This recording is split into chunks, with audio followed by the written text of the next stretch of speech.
What's up, everyone? Welcome to Program Your Remote. Today we're going to be looking at a GM ignition key programming procedure. This particular procedure fits many different vehicles. If you're unsure what procedure your vehicle takes, you can visit our website, programautokeys.com. So a couple things before we get into it. The first thing is this procedure is going to be if you've lost all the keys for your vehicle. When you do this, when you program in this new key, it will erase any that you've previously had.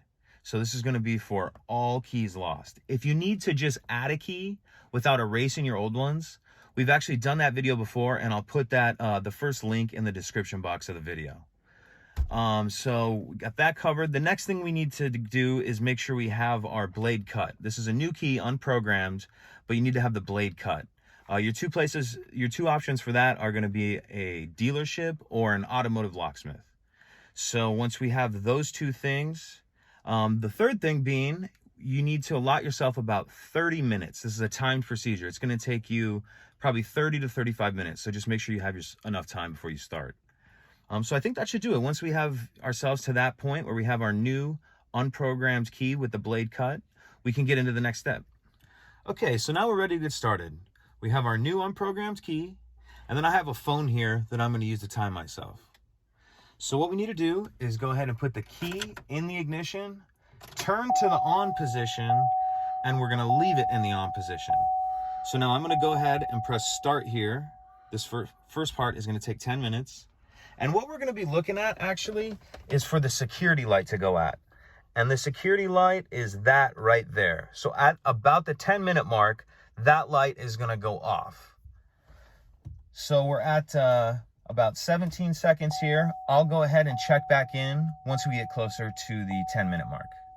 Okay, so we're getting close to our 10-minute mark here. We're go ahead and just, we're actually at 9:50. So we're just gonna keep an eye on this security light here. Again, we're waiting for that to go out.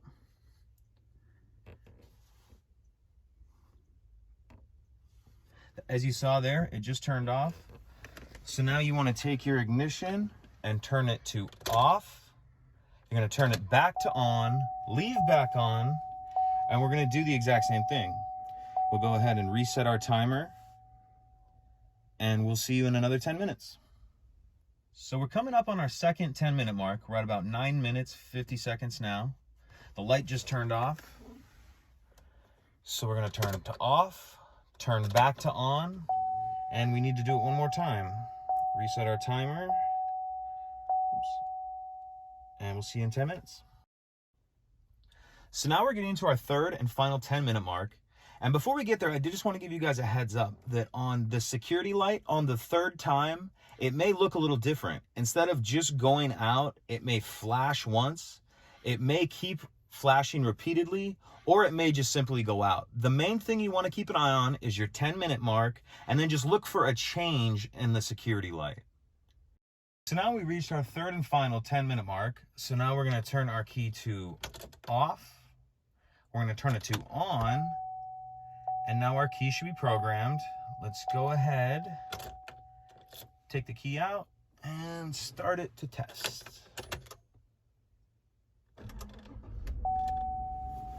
And you kind of notice there, I've noticed when you first program in the new key, you almost have to start it, it feels like, for an extra second or two. Hold it cranked forward. So if you have any questions, please let me know. If you could take a second to like and subscribe, it helps us out, and we'd appreciate it. Thank you.